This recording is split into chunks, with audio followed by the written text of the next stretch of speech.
দর্শক স্বাগত সংলাপ প্রতিদিন অনুষ্ঠানে। আমি ফখরুল আলম কাঞ্চন আপনাদের সঙ্গে আছি। আমরা এই অনুষ্ঠানে সমসাময়িক রাজনৈতিক এবং অন্যান্য গুরুত্বপূর্ণ বিষয় নিয়ে আলোচনা করি।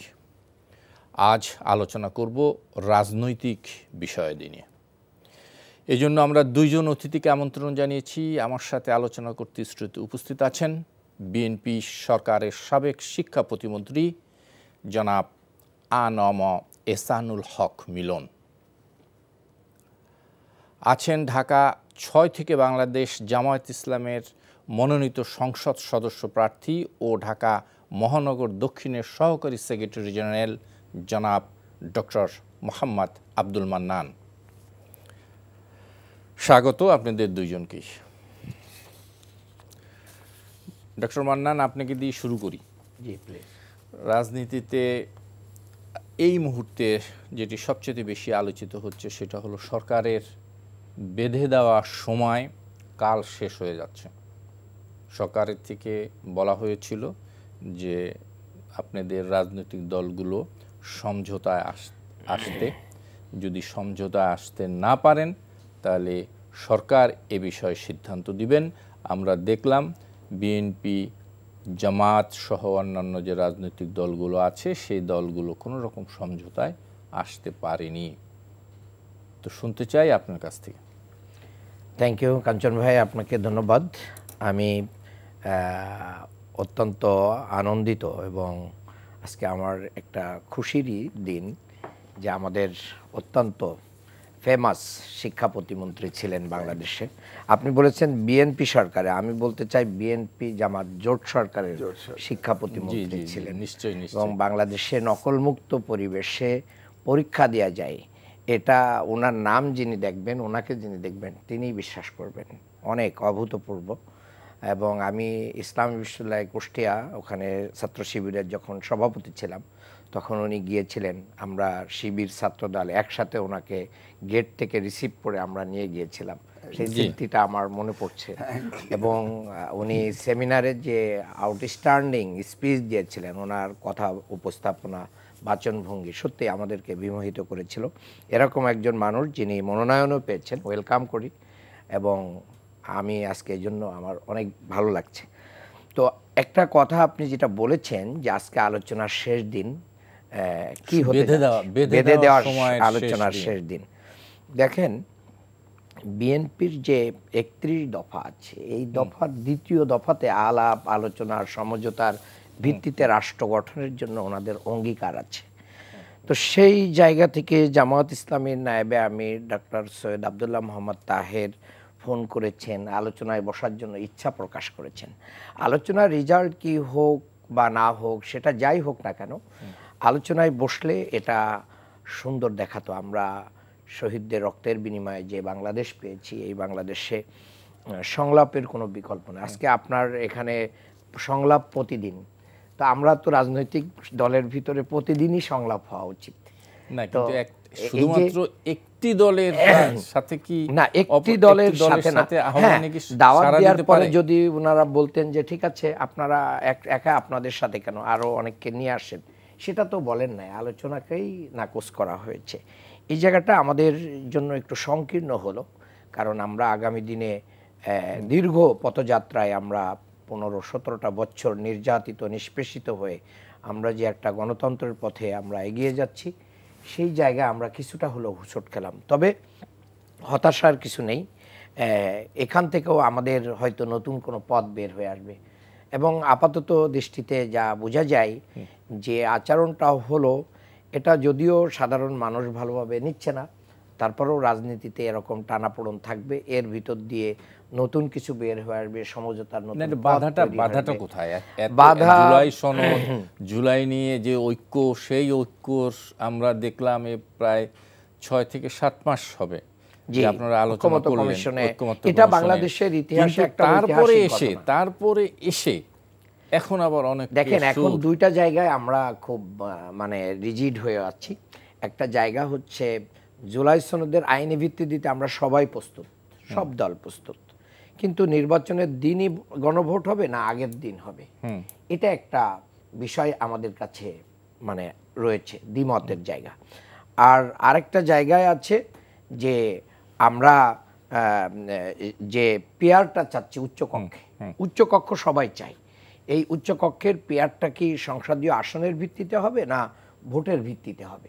এই দুইটা জায়গার সমাধান কিন্তু ঐকমত্য কমিশন চেষ্টা করেছেন, হয়তোবা তারা পারেননি বলে আমাদের পরে ছেড়ে দিয়েছেন। কিন্তু আমরা যদি না পারি তাহলে রাষ্ট্রের বর্তমান অভিভাবকত্বের জায়গায়, নির্বাহী ক্ষমতার জায়গায় মেজরিটি মানুষের পালস এবং মেজরিটি রাজনৈতিক দলের যে মতামত এবং জুলাই সনদের যে ম্যান্ডেট, প্রধান উপদেষ্টা বলেছিলেন সংস্কার, বিচার এবং নির্বাচন। তো আমি মনে করি এটাকে কনফার্ম করে যদি যেতে পারেন প্রধান উপদেষ্টা, গণভোট দিয়ে জুলাই সনদকে যদি আইনি ভিত্তি রচনা করে যেতে পারেন, তাহলে বাংলাদেশে আমরা প্রিভিয়াসলি যে তত্ত্বাবধায়ক সরকার সহ অনেকগুলো সংস্কার আমরা দলীয় সরকারের অধীনে আমরা সফল হতে দেখি নাই, সেই জায়গা থেকে বাংলাদেশে একটা ইতিহাস তৈরি হবে এবং বাংলাদেশ একটা নতুন গণতান্ত্রিক যাত্রায় এগিয়ে যাবে। আমরা করি। এবার আমরা একটু যাই ডক্টর আ.ন.ম এহসানুল হক মিলন ভাই, আপনার কাছে যেই অভিযোগটি এখন জামায়াতের পক্ষ থেকে করা হচ্ছে সেটা হলো যে তারা আলোচনার দরজা খোলা রেখেছিল, আপনাদের কাছে তাদের নায়েবে আমির ডক্টর তাহের মির্জা ফখরুল ইসলাম আলমগীর সাহেবকে ফোন দিয়েছিলেন, কিন্তু আমরা সেখান থেকে সাড়া পাওয়া যায়নি। এটি একটি বিষয় আছে, আপনাদের বক্তব্য আমরা জানি, বলেছেন যে সরকার ডাকলে নিশ্চয়ই আমরা বসতে চাই, কিন্তু প্রশ্ন হচ্ছে সরকার যখন এই আলোচনার পথটা আগেই আলটিমেটাম দিয়ে দিয়েছেন যে না, এরা সমঝোতা করে আসলে আসবে, না হলে আমরা সিদ্ধান্ত দেবে, তো এই আলোচনায় বসা যেত কিনা বা বসলেই বা কী হতো? ধন্যবাদ আপনাকে, ধন্যবাদ। অত্যন্ত সুপ্রিয় বিজ্ঞ আলোচক, মনোনয়ন পেয়েছেন, কনগ্রাচুলেশন। এবং আমরা আগামীর বাংলাদেশ গড়ার জন্য ঐক্যবদ্ধ। আমরা যেমনটি ছিলাম, পরিচয় উনি করিয়ে দিলেন যে আমরা জোটে ছিলাম। এখন তো আমরা জোটে থাকতে পারি না, এখন আমাদের মধ্যেই নির্বাচন হতে হবে। সেই ক্ষেত্রে এই রাজনৈতিক মাঠ কতটা অনুকূলে নিতে পারে সেই প্রতিযোগিতা তো থাকবেই। এখন তো আমরা জোটে না, আমরা তো এক মার্কায় না, জোটে না। সেই ক্ষেত্রে এই সরকার যে দায়িত্বটি নিয়েছে, ঐকমত্য কমিশনের চিফ হচ্ছেন চিফ অ্যাডভাইজার, আবার তিনি হচ্ছেন আমাদের সরকার প্রধান। তাহলে এখানেই কন্ট্রাডিকশনটা শুরু হয়ে গেল যে উনি সরকার প্রধান, উনি ঐকমত্য কমিশনের প্রধান। এমন এই ক্ষেত্রে 8-9 মাস আলোচনা হলো, ইন ডিটেলস আলোচনা হলো।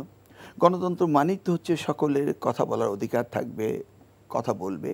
সেখানে 86 প্রস্তাবের মধ্যে 26টি ঐক্যমত্য হয়েছে, 48টি হয়নি, সেখানে নোট অফ ডিসেন্ট রয়েছে। এই নোট অফ ডিসেন্ট সহই আমাদেরকে নির্বাচন যেতে হবে এবং জুলাই সনদ আমরা স্বাক্ষর করেছিলাম জাতির সামনে মুক্ত আকাশে। আমরা আকাশকে সাক্ষী রেখেই তো সেদিন আমরা বৃষ্টির ভিতরে, আল্লাহর রহমত বৃষ্টির ভিতরে আকাশকে সাক্ষী রেখে আমরা সেদিন ঐক্যমত্য স্বাক্ষর করেছিলাম। এখন আগামীর বাংলাদেশ গঠনের ব্যাপারে এক হচ্ছে আমরা বাংলাদেশি, আরেকটি হচ্ছে ফ্যাসিস্ট। তো ফ্যাসিস্ট তো নেই, তাহলে আগামীর বাংলাদেশ গঠন করার জন্য আমরা সকলেই ঐক্যমত্যে রয়েছে, এই জায়গায় কোনো বিভেদ নেই। এখন নোট অফ ডিসেন্ট হচ্ছে কোন কোন বিষয়ে কার কার মতামত প্রকাশ করা, এবং এই নোট অফ ডিসেন্ট নিয়ে কিন্তু আমরা আগামী দিনের নির্বাচন বা এই যে প্যাকেজ যেটা হচ্ছে গণভোটে যাবে, সেখানে আপত্তি অনাপত্তি বিচার বিশ্লেষণ করে জনগণের মধ্য থেকেই তো আমরা এই রায়টা পাবো। সেই জায়গায় যিনি ঐক্যমত্যের সভাপতি, যিনি সরকার প্রধান, তিনি হঠাৎ করে বললেন যে না, নোট অফ ডিসেন্টটি নেই। এটা প্রথমত এটা করা যায় না, করতে পারে না। এটা তো সেই 1977-এর মে মাসের সেই গণভোট নয় যে শহীদ রাষ্ট্রপতি জিয়া রহমানের সরকারকে বৈধতা দেওয়া, বা 1985 সালের এরশাদকে সেটা নয় যে তার নীতি তার সরকারকে বৈধতা দেওয়া 1982 মার্চে দখল করার পর, এটা তো তা না।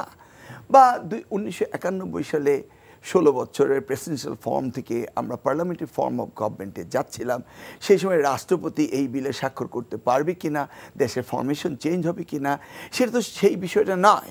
এটা একটা ইন ডিটেলস একটা ডিসকোর্স বলা চলে, এটাকে নিয়ে আলোচনা হয়েছে, চুরচেরা ব্যাখ্যা হয়েছে, বিশ্লেষণ হয়েছে, এবং আমরা সকলেই এই বিষয়ে যার যার অভিমত প্রকাশ করে আমরা সেই জুলাই সনদে স্বাক্ষর করেছি। এখন যিনি এটাকে প্রতিষ্ঠিত করবেন তিনি আবার হঠাৎ করে বলে দিলেন যে আপনারা মিলে আসুন। উনি তো আবার অন্য টেবিলে ছড়িয়ে দিতে পারেন না। এখন যদি আমি বলি যে যিনি সভাপতি ছিলেন তারাই সিদ্ধান্ত নিতে পারেন আলোচনার সপক্ষে এবং গণভোটের সময় না, কিন্তু বলা হয়েছে যে তারা আলোচনা অনেক করেছেন। ইয়াস, এখন এত আলোচনা করার পরও 7-8 মাস আলোচনা করার পরও যদি সমঝোতা না হয় তো সেখানে তাদের কি করার আছে? তারা তো করেছে, আপনাদেরকে এক টেবিলে বসিয়েছে সমস্ত রাজনৈতিক দল। আমি যদি বলি 7 দিন পরে তারা কি করবেন এই বিষয়টা কি তারা জানতেন না? 8 দিনের মাথায় উনি কি করবেন? Come to the point. 7 দিন পের হলে তাহলে 8 দিনের মাথায় উনি কি করবেন? সেটা তো একটা গভর্নমেন্ট যখন একটা বিষয় সিদ্ধান্ত নেয় তাদের স্টেপ 1 স্টেপ 2 ব্যাক কি হবে, তাদের প্ল্যান বি প্ল্যান সি থাকবে। এখন যারা আমরা আলোচনায় বসে আমরা ঐক্যমত্যে আসতে পারিনি, হঠাৎ করে আমরা তাদের কাছে ছেড়ে দেব, এটি হয়? জামাত যেমন একটি পার্টি, আমরা তো একটি পার্টি, সকলে মিলে আমরা আলোচনা করে আমরা আমাদের নোট অফ ডিসেন্টের কথা বলেছি, জামাতের কথা বলেছেন। হঠাৎ করে উনি আবার আমাদের মাঝে বলটা ছুড়ে দিবেন, এটা তো হতে পারে না। দ্বিতীয়ত হচ্ছে যেই বিষয়গুলো আমরা স্বাক্ষর করেছি সেই বিষয়গুলো তো উনি এলিমিনেট করতে পারেন না। বিএনপি তো সেই জন্যই বলছে যে যেটা আমরা স্বাক্ষর করছি সেটা তো থাকতে হবে। এখন গণভোটে যেতে হবে, গণভোটে যাওয়ার সময় আমরা আমাদের কথা বলবো, অন্যদের কথা। উনি হঠাৎ করে তো আমাদের নোট অফ ডিসেন্টগুলি উনি এলিমিনেট করতে পারেন না। আর উনি যেখানে সরকারের প্রধান, ঐক্যমত্য কমিশনের প্রধান, তাহলে ওনাকে সিদ্ধান্ত নিতে হবে। উনি এটা ছড়িয়ে দিলেন আমাদের মাঝে কেন? উনি কি রাজনীতিবিদদেরকে হিউমিলেট করার জন্য করছেন? আমি যদি বলি ওনার এখানে একটা উদ্দেশ্য রয়েছে, উনি নতুন একটা গেম প্ল্যান করেছেন। আপনার দায়িত্ব এটা করা, আপনি সেটা করবেন। আপনি যদি 8 দিন পরেই করেন তা আপনিই করে ফেলেন, আপনি আবার বলটা এদিকে ছুড়ে দিলেন কেন? ওই যে আমাদের স্ট্যান্ডিং কমিটির মেম্বার সালাউদ্দিন সাহেব তো একদম পুঙ্খানুপুঙ্খানু ব্যাখ্যা তৈরি করেছেন। এখানে এমন একটি বিষয় নেই যে তিনি আনটাচড রেখেছেন। এখন আসেন আমরা যদি বলি আপার হাউস লোয়ার হাউসে উনি যেটা বললেন যে আমাদের পিআর পদ্ধতি, ধরুন আপনি বিশেষ পরীক্ষা পাস করেছেন, আমি পাস করিনি, দেখা গেল আমি পাস করিনি, আমি কোঠায় ঢুকে গেলাম। আচ্ছা, পিআর পদ্ধতি মানে হচ্ছে বাংলাদেশের প্রতিটি, আপনি কাঞ্চন ভাই একজন প্রতিষ্ঠাতা সাংবাদিক, আমরা যদি আপার হাউসে মনে করি যে আপনার মতো ব্যক্তিত্বের আমাদের প্রয়োজন রয়েছে আপার হাউসে, তাহলে আপনাকে একটা দলের সদস্য না হলে আপনি পারছেন না, আপনাকে দল করতে হবে, সকলকে দল করতে হবে, এমন কোনো কথা আছে? আবার ধরুন একটি নতুন রাজনৈতিক দল দেওয়া হয়েছে, এটার নাম হলো বিজেএমপি, জাতীয় জনতা পার্টি না, এটা হলো বাংলাদেশ জনতা মাইনরিটি পার্টি। আচ্ছা, মাইনরিটি জনতা পার্টি এখানে 13% ভোট রয়েছে, তাহলে আপনি দেখুন তাদের 13% ন্যায্য হিস্সা দিতে হবে। আচ্ছা, গণতন্ত্রে এই পিআরের কি এটা গণতান্ত্রিক ব্যবস্থা হলো? আপনি ইউনাইটেড স্টেটসে আপার হাউস লোয়ার হাউস নেই, সেনেটর কংগ্রেসম্যান, আপনার এখানে 100 জন সেনেটর রয়েছে, পার স্টেট 2 জন করে সেনেটর কংগ্রেসম্যান রয়েছে ভোটের আনুপাতিক হারে। তাহলে এই যে ওখানকার রাজনীতিতে চেক অ্যান্ড ব্যালেন্সের জন্য কিন্তু ওটা করা হয়েছে। ইটস নট ফর যে আমরাই নিচের হাউসে আমরাই আপার হাউসে। হোয়াই? আপনি কি করে ভাবলেন যে পিআর পদ্ধতিতে আপনি নিজের হাউসে যেই সংখ্যাতে ভোট পেয়েছেন তাই আপনি আপার হাউসে পাবেন? আপনি কি ইলেকশনের মাধ্যমে আপার হাউসে একটা বেশি সিট পেতে পারেন না? নিশ্চয়ই পারেন। তাহলে এই আপার হাউস আর লোয়ার হাউসে দুইটা যদি পিআর করে তো একই লোকের 2টি চেহারা আপনি দেখতে পাচ্ছেন।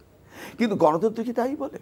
এখন আপনি যদি মনেই করেন পিআর নিয়ে গণতন্ত্র, তাহলে আপনাকে অনেক উদাহরণ যেতে হবে কোথায় কোনটা সাকসেসফুল হয়েছে। আমরা তো নেপালও দেখেছি। তো এইগুলো একটা ইস্যু। তারপরে আসেন গণভোট। আচ্ছা, এই রেফারেন্ডামটা যদি আমরা ধরুন আজকেই সিদ্ধান্ত নিয়ে ফেললেন আমাদের এই উপদেষ্টা মণ্ডলী ইন্টারিম গভর্নমেন্ট, তাহলে ধরুন এটা করতে করতে 20 নভেম্বর পারবে না ধরলাম, তারপর 9 তারিখে আপনি তফসিল ঘোষণা করছেন। তো what is the difference it would make within 9 days? এটা কি এক্সিকিউশন হয়ে যাবে? আর এক্সিকিউশন হতে হলে তো এটা পার্লামেন্টেই যাবে। তাহলে এই যে হঠাৎ করে এই বিষয়গুলি নিয়ে আসা, এটা তো আদৌ প্রয়োজন নেই। কিন্তু আমরা তো মনে করি সবচেয়ে প্রয়োজন নির্বাচন, কারণ নির্বাচন নেই বলে এই বিষয়গুলি আসছে।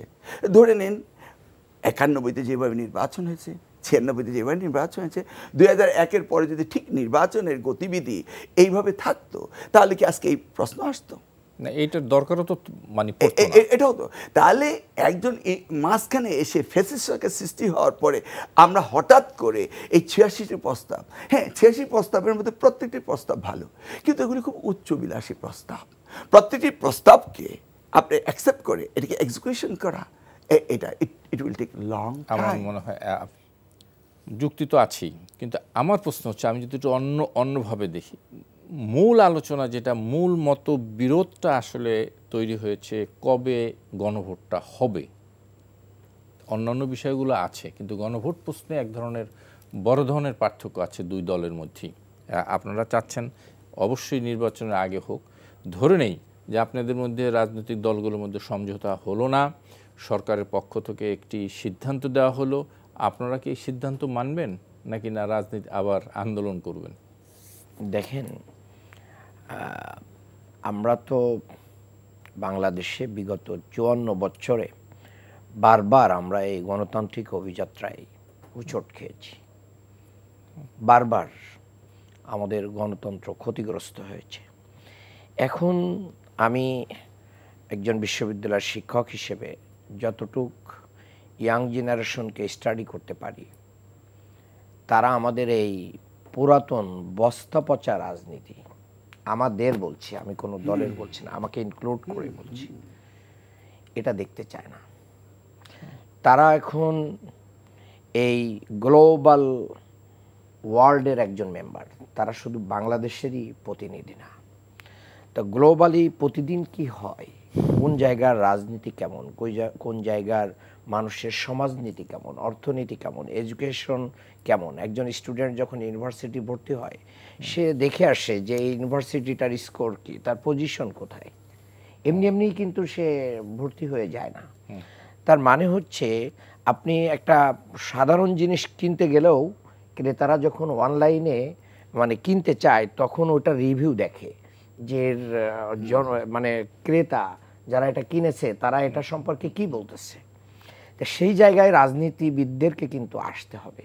আমরা অলরেডি ইয়াং জেনারেশনের কাঠগড়ায় আছি।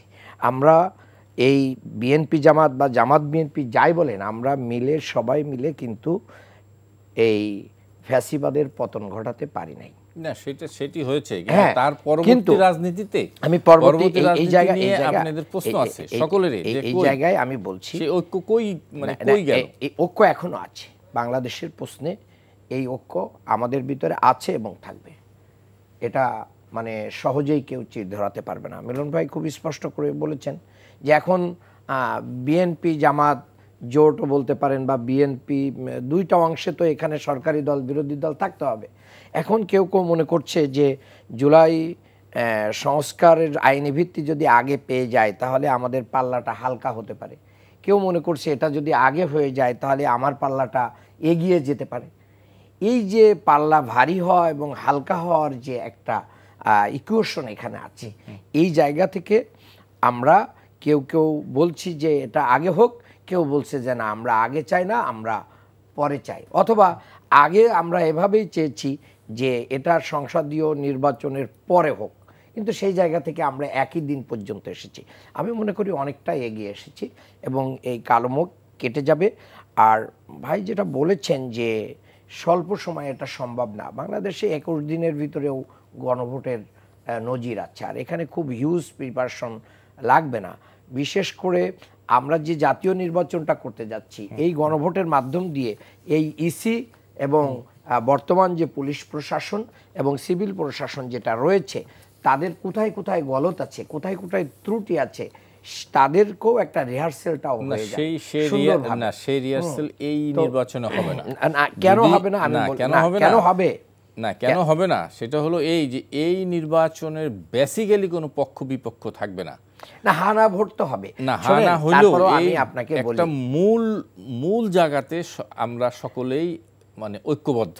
সেখানে হয়তো পদ্ধতিগত কিছু দ্বিমত থাকবে, কিন্তু যেটি জাতীয় নির্বাচন হবে সেখানে একেবারেই প্রতিদ্বন্দ্বিতাপূর্ণ এবং ভাই আমি সরাসরি প্রতিদ্বন্দ্বিতা হবে। দেখেন, জাতীয় নির্বাচন এবং গণভোট দুইটা একটু এক জায়গায় নিয়ে গেলে আমাদের এই সংস্কারটা প্রশ্নবিদ্ধ হয়ে যায়। কারণ বাংলাদেশের ইতিহাসে যতগুলো জাতীয় নির্বাচন হয়েছে প্রতিটা জাতীয় নির্বাচনই বড় ধরনের একটা সংঘাত হয়েছে, প্রাণ চলে গিয়েছে, অনেক কেন্দ্র দখল হয়েছে, জাল ভোট হয়েছে, কেন্দ্র বন্ধ করে দেওয়া হয়েছে, এরকম একটা প্রশ্নবিদ্ধ জায়গার সাথে যদি আপনি এটাকে জুড়ে দেন, তাহলে এই গণভোটটা যে কারণে আমাদের শহীদদের জীবন গেল, এই গণভোটটা তখন তুচ্ছ হয়ে যায়, গৌণ হয়ে যায়। সেই কমিটমেন্ট তো চিফ অ্যাডভাইজার করেছে যে তিনি সেরা, ইতিহাসের সবচেয়ে সেরা নির্বাচন করবেন। সেই আস্থা তো আমাদের থাকতে হবে। এই সেরা নির্বাচন করা সম্ভব না যদি এটার আইনি ভিত্তিটা আগে পেয়ে যায়, তাহলেই না এই প্রশাসন একটা সেরা নির্বাচন করতে পারবে। আর যদি না হয় তাহলে দেখবেন যে বিভিন্ন দলের পকেটে আগেই ঢুকে যাবে, এবং অনেক জায়গা অলরেডি ঢুকে গেছে। এই যে ঢুকে যে এক পেশে হয়ে লেভেল প্লেইং ফিল্ডটাকে অসমতাল, এই যে আপনার এখানে একটু অসমতাল আছে, এখান থেকে হাঁটতে গেলে যে কোনো সময় আপনি যেটা বলছেন যে পকেটে ঢুকে যাওয়ার সম্ভাবনা আছে, জুলাই সনদে যদি ধরে নেই মানে যে দলের কথা বলছেন সেই দলের বিপক্ষেও যায়, তাহলেও ওই নির্বাচনে পকেটে ঢুকে যাওয়ার সুযোগও আছে। ওইটা কোনোদিনও মানে ফিরাতে পারবে না, পকেটে ঢুকে যাওয়া। আমি মনে হয় একটু শুনে আবার কয়েক সেকেন্ড বলি। সেটা হচ্ছে যে দেখেন, বাংলাদেশের বেশ কয়েকটা জরিপে কিন্তু এটা আসছে, প্রায় 48%, 48% জনগণ এখনো কোন দলকে ভোট দেবে এটা কিন্তু ডিসিশন নেয় নাই। এই বিশাল একটা জনগোষ্ঠীর ভোটের ডিসিশন কিন্তু এইগুলোর সাথে জড়িত। এই জন্য বাংলাদেশকে তারা যে জায়গায় দেখতে চায় সেই জায়গায় যদি আমরা না নিয়ে যেতে পারি, আমরা যদি পুরাতন কালচারে রাজনীতিকে এগিয়ে নিয়ে যেতে চাই, নিশ্চিত আমরা হোঁচট খাবো। জি, ক্লিয়ার।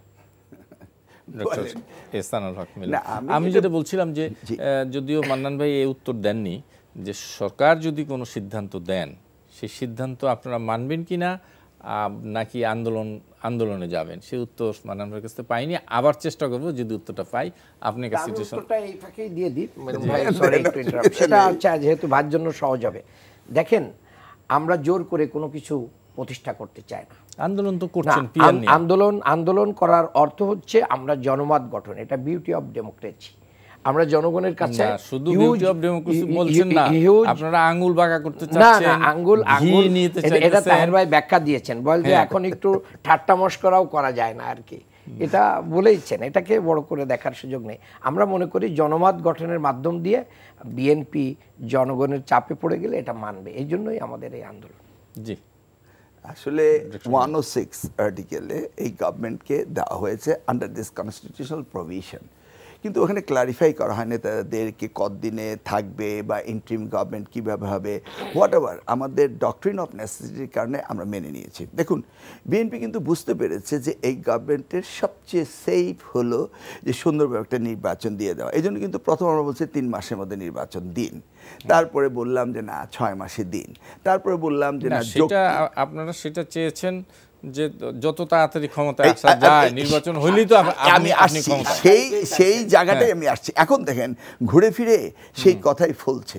আপনি দেখুন, তাহলে এই গভর্নমেন্টের মূল ডিউটি হচ্ছে নির্বাচন দেওয়া, এর বাইরে তাদের কিছু করার আসলে নাই। এটা কিন্তু এখন প্রমাণিত হচ্ছে।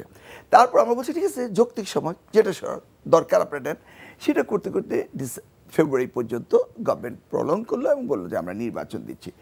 এখন এই ঐক্যমত্য কমিশন এসে একটি জায়গায় এসে হঠাৎ করে আবার বললেন যে আপনারা ঠিক করুন। এই যে সিদ্ধান্তটা, এই যে লুপহোলটা উনি তৈরি করলেন, এর ভিতরে কি অন্তর্নিহিত কোনো কিছু আছে কিনা? যেমন ধরুন আমাদের আবু তাহের সাহেব নায়েবে আমির, উনি একটা মুখরোচক মন্তব্যই করলেন, এটি কিন্তু বিএনপি হালকাভাবেই নিয়েছে, বিস্ফোরিত মন্তব্য হিসাবে নেয়নি। তা এখন সরকার কি চাচ্ছে যে বিএনপি ভার্সেস জামাত লেগে যাক? তা নাহলে হঠাৎ করে ওনাদের দাওয়াত দেওয়ার দায়িত্ব ওনারা বলে দেন আপনারাই দাওয়াত দেন। ভাই, আমরা তো কি আলোচনা হয়েছে 8-9 মাস করেছি। আমি তো সরকারের ভিতরে যে সরকার রয়েছে তাদেরও তো অনেক চাল রয়েছে। আমি বিশ্বাস, কিন্তু আপনার দল কিন্তু অলরেডি অভিযোগ করেছে, হ্যাঁ সেটাই বলছি, যে এই নির্বাচন বানচাল করার ষড়যন্ত্রের অংশ কিনা। আমি সেই জায়গাটাই আসছি। আজকে যদি মনে করেন কথাই বলি যে জামাত যে চ্যালেঞ্জটা করেছে, জামাত যদি এই সরকারকে চ্যালেঞ্জ করতে পারে, তো এই সরকার তো ঐক্যমতের হেড, তারা আবার বলটা কেন জামাতের হাতেই দিচ্ছে বা বিএনপির হাতে দিচ্ছে? তারা ঘোষণা দিলেই পারতো। অপরদিকে আমরা কাকে চ্যালেঞ্জ দেব? ইন্টারিম গভর্নমেন্টের বিরুদ্ধে? না, এটা হতে পারে না। এই গভর্নমেন্টকে তো আপনারাই মানে সাপোর্ট করেছেন। আমরা যদি এই গভর্নমেন্টের বিরুদ্ধে চ্যালেঞ্জ দেই তাহলে কি হবে? ইন্ট্রুডার আসবে। আমরা কি দেখতে পাচ্ছি না ভারতে বসে হুঙ্কার দিচ্ছে? আমরা দেখতে পাচ্ছি না তাদের প্রিভিলেজ দিচ্ছে? তা আমরা কি চাই এই যে জেনজি, এই যে ছাত্র জনতার এই বিপ্লব গণ অভ্যুত্থান যেটাই বলুন সেটাকে নস্বাতকে আমরা চাই? জামাতকে চাই? নিশ্চয়ই চায় না। বিএনপি চায়? আমরা যারা রয়েছে আগামী বাংলাদেশকে সাথে আমরা কেউ চাই না। এই জায়গায় আমি জানি না ডিফেক্টো কোনো গভর্নমেন্ট রয়েছে কিনা, তারা ডিপ স্টেটের কোনো কিছু রয়েছে কিনা। সেই জন্যই আমাদেরকে খুব সংযতভাবে চিন্তা ভাবনা করে কথা বলতে হবে এবং আমাদের সকলেরই দাবি হচ্ছে নির্বাচন। এখন এই নির্বাচনে যে জামাত সংখ্যা গরিষ্ঠতা পাবে না, how do you know? You don't know. Jamaat তো সেই অপেক্ষাও থাকতে পারে যে আমরাও সরকার গঠন করতে পারি। তাহলে বিএনপিকে টার্গেট করেই বিএনপি সরকার গঠন করবে, ঠেকাও বিএনপি, এই ধরনের হতে পারে না। আমি একটা ইস্যু বলি, এখন কয়টি দল রয়েছে রেজিস্টার্ড? প্রায় মোর দেন 50। আচ্ছা, একজনের দল করা এটা তার গণতান্ত্রিক অধিকার। আর কনস্টিটিউশন রাষ্ট্র পরিচালনা করে। হঠাৎ করে বলল যে যিনি সরকার প্রধান হবেন তিনি দলীয় প্রধান হতে পারবেন না। আপনারা তো মেনে নিচ্ছেন এটা? মেনে নিয়েছি, কিন্তু কেন এগুলি বলা হচ্ছে? হোয়াই? আমার দলের গঠনতন্ত্র অনুযায়ী আমরা কাকে সরকার প্রধান করি, দিস আওয়ার। বলা হচ্ছে এই কারণে অতীতে আমাদের অভিজ্ঞতা অত্যন্ত তিক্ত। কিভাবে বললেন আপনি? অতীতে আমরা বেশি না, আপনার কথা বলছি না, রাজনৈতিক দলগুলো যেভাবে গত 15 বছর আমরা দেখলাম, না 15 বছর দেখলাম যে এক শেখ হাসিনার ছাড়া একটা ওই টি গার্ডেনের শ্রমিকদের সংগঠনের দাবি দেওয়া, সেটাও আওয়ামী লীগের সভানেত্রী। কিন্তু কয়েনের এপিট ওপিট এক করলে হবে না। আমরা তো ক্ষমতায় ছিলাম, বারবারই ছিলাম। হ্যাঁ, শহীদ জিয়া তো শুরু করে বেগম খালেদা বারবারই ছিলাম। আমরা কি ফ্যাসিস্ট হয়েছি? যদি কেউ এরকম হয়, শেখ হাসিনা না মিলন ভাই, শেখ হাসিনাও 96-এ ক্ষমতায় ছিল। আপনি 51 পার্টি রয়েছে। হ্যাঁ, আপনি 51 পার্টি 96-এ শেখ হাসিনাও কিন্তু এরকম দানব হয়ে যায় নাই। কিন্তু বিএনপিকে মিলাতে পারেন না। আমি বিএনপিকে তুলনা দিচ্ছি না, আমি বলছি যে এই যে কোনো প্রভিশন যেটি আপনারা মেনে আসলেন সেটি তো আপনাদের ঐক্যমতের ভিত্তিতেই হয়েছে। আপনারা আলোচনা করে আমি যে পয়েন্টটা আপনি ক্লারিফাই করতে চাচ্ছি সেটা হচ্ছে আপনি বিএনপিকে টার্গেট করে কোনো আপনি এই প্রপোজাল দিতে পারেন না। That's our point. আর আমরা কি করব এটা ক্লিয়ারলি আমরা 23 সালে আওয়ামী ফ্যাসিস্ট সরকারের সময় আমরা 31 দফায় বলে দিয়েছি। অতএব আমাদের ইন্টেনশন, জামাত আমরা সাফারার, সকলেই সাফার, এই দেশে বাংলাদেশ সকলেই সাফার। সব মিলিয়ে আপনি এই সংস্কার কমিশন নোট অফ ডিসেন্টকে বাদ দিবে, তাহলে নোট অফ ডিসেন্ট যদি আপনি নাই বলতে হয় তো গণতান্ত্রিক অধিকারটা কোথায় রইল? আর সব কিছু যদি সবাই মেনে যায় তাহলে ঐক্যমত্য কমিশনের দরকার ছিল না, কোনো দরকারও হয় না। তাহলে এই 9 মাস আমাদের কষ্ট করার কি দরকার ছিল? ডক্টর মিলন, আপনার কাছে আবার যাই, আলোচনা যদি শুরু করি, আমরা শুরু করেছিলাম তো আসলে এখন কি হবে? ধরে নেই যে গভর্নমেন্ট কালকে কোনো একটি সিদ্ধান্ত দিল, ইলেকশনের দিন নির্বাচন হবে, এই মানে গণভোট হবে অথবা ইলেকশনের আগে, আপনার দল কি করবেন? জামাতের সাথে আবার আন্দোলনে নামবেন, মানে জামাতের মতন? দেখুন, আমি বিষয়টা কিন্তু আদার পার্সপেক্টিভসে দেখছি। গণভোট সেদিন হলে আর আগে হলে এই যে টাইম গ্যাপ যেটা বললাম, এতে কিন্তু মহাভারত কোনোদিন অশুদ্ধ হবে না। আপনি ঊর্ধ্বে 9 দিন করতে আজকে যদি ডিক্লেয়ার দেন তাহলে আমার মনে হয় ডিসেম্বরের 7, 8, 9 তারিখে আপনাকে তফসিল ঘোষণা করতে হয়। তো 8-9 দিনে কোনো কিছু বিরাট কিছু হবে না। It is a some kind of playing চলছিল যে কিছু একটা হোক, সেই জায়গাটিতে কেউই ব্যর্থ হবে না। তার কারণ কি জানেন? এদেশের মানুষ নির্বাচনমুখী হয়ে গিয়েছে। যে বিচক্ষণতার সাথে আমাদের মনোনয়নগুলো সারা বাংলাদেশের জনগণ অ্যাকসেপ্ট করে নিয়েছে আমাদের প্রিয় নেতা তারেক রহমান সাহেব, এরপরে মানুষ একদম 100% মুড ফেস্টিভ, মানে ইলেকশন ফেস্টিভ মুডে চলে আসছে। এই জায়গা থেকে যে নির্বাচন হতে দিবে না বা নির্বাচন ভণ্ডুল করার চিন্তা করবে, তাতে কিন্তু জনগণ ছাড় দেবে না। ধরুন ফ্যাসিস্ট সরকার পালিয়ে গিয়েছে, ভারতে পালাতে পেরেছে, কিন্তু যারা নির্বাচন বানচাল করবে তারা কিন্তু বাংলাদেশে পালাতে পারবে না। এটা একটা গভর্নমেন্ট ভার্সেস জনগণ, it's a threat to government. আরেকটু বিষয় আমি আলোচনা করতে চাই, এই পার্ট একটু শেষ, আমার দুই একটু বিষয় আছে ভিন্ন প্রসঙ্গ, সেটা করব। যদি আলোচনায় নির্বাচনে আমরা দেখেছি যে খুবই কৌশলী একটি প্রার্থী ঘোষণা করেছে বিএনপি, অনেক জায়গায় প্রার্থী খালি রাখা হয়েছে জোট সঙ্গীদের জন্য। এনসিপির সাথে কি আপনাদের কোনো যোগাযোগ হচ্ছে বা নির্বাচনী কোনো সমঝোতার সুযোগ আছে? আজকে দেখলাম ঢাকা 10 আসন থেকে আসিফ মাহমুদ সজীব ভুঁইয়া উপদেষ্টা, উনি ভোটার হয়েছেন এবং উনি বলেছেন যে উনি প্রার্থী হচ্ছেন। দেখুন, এই জায়গাটা কিন্তু আমি দেখছি যে সেটা হচ্ছে জুলাই স্পিরিটকে আমাদের প্রত্যেকটা দলকে ধারণ করতে হবে। And there are few national heroes, তাই না? আমরা যদি মনেই করি এই জুলাই আন্দোলনের ছাত্রদের অগ্রণী ভূমিকা ছিল, and they are national heroes, তাদেরকে তো আমাদের যে কোনোভাবে অ্যাকোমোডেট করতে হবে। ইটস নট দে আমি জোট করব বা করব না, but we must respect this heroes. সেই ক্ষেত্রে বিএনপি নিশ্চয়ই জুলাই স্পিরিটকে ধারণ করে, এটা আমার ধারণা, আমি স্ট্যান্ডিং কমিটির মেম্বার না। অতএব এই জুলাই স্পিরিটটা জনগণের spirit, and this leader should B A future leader of Bangladesh. অতএব তাদেরকে মাইনাস করার কোনো চিন্তা ভাবনা বিএনপি কখনো করবে না। আমি আশা করি সকলে মিলেই এই স্পিরিটটাকে সামনে নিয়ে যাবে, যেটার জন্য জুলাই সনদ বলা হচ্ছে বা আমরা যে জায়গায় আমরা নোট অফ ডিসেন্ট দিচ্ছি। আপনি দেখেন 1789 আমেরিকান কনস্টিটিউশন হলো, টিল টুডে অনলি 27 অ্যামেন্ডমেন্ট। এই যে 27টা অ্যামেন্ডমেন্ট শত শত বছরে হলো, অ্যামেন্ডমেন্ট মিনস তো সংস্কার। তা আমরা এই সংস্কারগুলো, এই উচ্চবিলাসী সংস্কার এক টেবিলে 48টি হানা দিয়ে করে ফেলবো, এটা কিন্তু আসলে বাস্তবসম্মত না। আমাকে অ্যানালাইসিস করতে হবে পয়েন্ট টু পয়েন্ট, এবং সেই জায়গায় আমরা কীভাবে এগোবো সেটা আমার সমস্ত পরিবেশ পরিস্থিতি সব কিছু মিলিয়ে দেখতে হবে। তাহলে আমরা ফ্যাসিস্ট সরকার পালিয়ে গেছে সেই কারণে রাতারাতি আমরা সব কিছু একটি প্যাকেজে নিয়ে আসবো, এটা কিন্তু সমীচীন না। আপনি দেখুন এই 48টা পয়েন্ট আমাদের তো বুঝতেই হবে, না বুঝে তো আমি হাও দিতে পারছি না, না বুঝে তো নাও দিতে পারছি না। এই সরকার কোথাও কি বিলবোর্ড করে জানিয়ে দিয়েছে this are the point discussed হয়েছে? না, এইভাবে খুব শর্ট ওয়েতে চিন্তা করা যাবে না। আপনাকে প্রথম দেশকে ভালোবাসতে হবে, আগামী বাংলাদেশকে তৈরি করতে হবে এবং সকলকে নিয়ে করতে হবে। আমি অত্যন্ত আশাবাদী, এই রেটরিক যত কথাই হোক, জামাত বিএনপি সকলে মিলে একটা সুন্দর নির্বাচন করবেই। জি, ডক্টর মান্নান, আপনি এই বিষয়ে কোনো কথা থাকলে আপনি বলেন, তারপরে আমার একটা ভিন্ন প্রসঙ্গে আমি যেতে চাই। যে দেখেন, বাংলাদেশের মানুষ শুধুমাত্র একটা নির্বাচনের জন্য কিন্তু এই অভ্যুত্থানে অংশ নেয় নাই, জীবনে দেয় না, এটা আমাদেরকে মাথায় রাখতে হবে। 2 নম্বর হচ্ছে জামাতও কিন্তু রেফারি চেয়েছে, এই সমঝোতায় জামাত কিন্তু রেফারি চেয়েছে। তা রেফারি কারা করবে? ঐকমত্য কমিশন, সেখানে সেই রেফারির কথা জামাত বলেছে। আর রাজনীতিতে শেষ কথা বলতে কিছু নেই, কোন সময় কি হবে, এটা হলে কি হবে, ওইটা হলে কি হবে, এটা সময় বলে দেবে কোনটা কি হবে।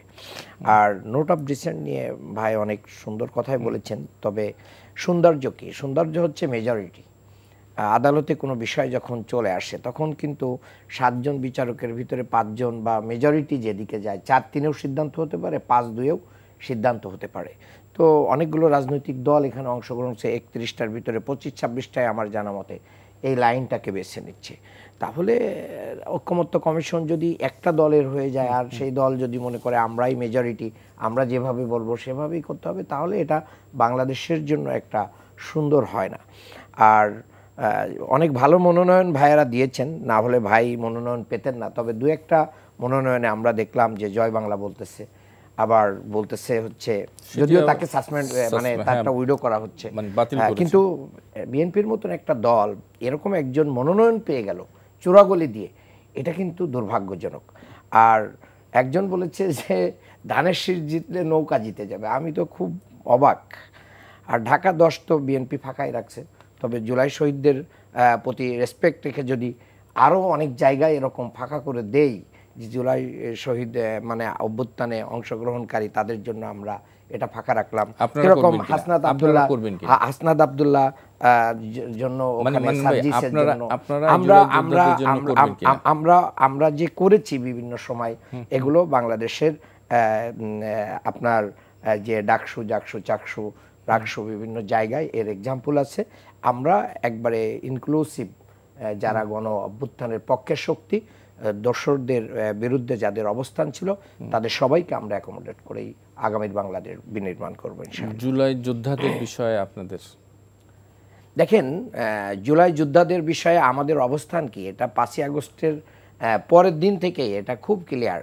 এই শত শত শহীদ পরিবারের কাছে আমিরে জামাতের তিনিও গিয়েছেন, আমরাও গিয়েছি, প্রতিটা পরিবারের পাশে দাঁড়িয়েছেন। কত টাকা দিচ্ছেন এটা আমি বলতে চাই না, বহু হাসপাতালে উনি গিয়েছেন, প্যাকেট দিয়েছেন, তাদের চিকিৎসা দিয়েছেন। জুলাই শহীদদেরকে ধারণ করা এবং জুলাইয়ের স্পিরিট ধারণ করার ব্যাপারে জামাত ইসলামের ন্যূনতম কোনো মানে গ্যাপ নেই, এবং আগামী নির্বাচনেও জুলাই শহীদরা এবং জুলাইয়ের স্পিরিট ধারণকারীরা যদি আমাদের সাথে আসে আমরা তাদেরকে যথাযথ মর্যাদা। জি মিলন ভাই, আমরা একটু ভিন্ন প্রসঙ্গে একেবারে যাই। আপনি জানেন যে আগামী 13ই নভেম্বর শেখ হাসিনা বিরুদ্ধে শেখ হাসিনার মামলার রায়ের তারিখ নির্ধারিত হবে। ঠিক সেই দিন আওয়ামী লীগ কার্যক্রম নিষিদ্ধ ঘোষিত রাজনৈতিক দল আওয়ামী লীগের পক্ষ থেকে লকডাউনের ঘোষণা দেওয়া হয়েছে। শুনতে চাই। হ্যাঁ, সেই জন্যই তো আমাদের ঐক্যমত্যের প্রয়োজন। এই যে ভাই বললেন যে আমরাও জুলাই সনদে অ্যাকোমোডেট করবো, ওনারা কিন্তু 300 নমিনেশন আগেই দিয়ে দিয়েছেন। প্রাথমিক নমিনেশন আমরা যখন দিয়েছি তখন এনসিপি গঠনই হয় নাই। আমরা যখন দিয়েছি এনসিপি গঠনই না, ওনারা চেঞ্জ করতে পারেন, সবাই চেঞ্জ, আপ তো তফসিল ঘোষণা করে চেঞ্জ করতে পারেন। সেই জায়গাটিতে আওয়ামী লীগ তারা যে কামড় মারবে এটা আমাদের সকলকে সজাগ থাকতে হবে। এই জন্যই আমরা বলছি যে গভর্নমেন্টকে থ্রেট করার দরকার নেই, জনগণকে থ্রেট করার দরকার নেই, কারোর জিম্মি করার দরকার নেই। লেটস গো হেড, আমরা সামনের দিকে এগিয়ে যাব এবং এই বাংলাদেশের গর্ব এবং এই শহীদ, এই যে সাহসটা, এই যে উদ্যত্তটা লকডাউন আওয়ামী লীগ দেখানোর সুযোগ পেয়েছে, এটা কি রাজনৈতিক অনৈক্যের কারণে? এটা অনৈক্য নয়। যে ইন্টারিম গভর্নমেন্ট হয়েছে এই গভর্নমেন্ট প্রপারলি হ্যান্ডেল করতে পারেনি। এই ইন্টারিম গভর্নমেন্টের যারা দায়িত্ব পেয়েছে দে আর নট দ্য ভিকটিম, দুই একজন ছাড়া শুধু ভিকটিমরাই বুঝে, এবং তারা যেইভাবে তাদেরকে লালন পালন এ যাবৎ করছে ইট ইজ ভেরি ব্যাড। সেই জন্যই আমাদের অতি শীঘ্রই একটা ডেমোক্রেটিক গভর্নমেন্টের জন্য হোক। জামাত তারা সাফার, তারা ভিকটিম, আসুক তারা ক্ষমতায়, হই আমরা বিরোধী দল না, হ্যাঁ আমরা হই, but we need to change it. এইটা করতে দেরি হলে তারা পেনিট্রেট করবেই, এই জায়গায় হবে আমাদের ব্যর্থতা। এবং সেই জায়গায় সরকারের বিরুদ্ধে ভিতরে সরকার আছে কিনা সেই প্রশ্নটা আছে বলেই হঠাৎ করে ওনারা 8 দিন পরে 7 দিন পরে সিদ্ধান্ত দিবেন। কেন ভাই, সেদিনই তো বলে আরও 1 ঘন্টা প্রলং করে আলোচনা করে সিদ্ধান্ত দিতে পারতেন।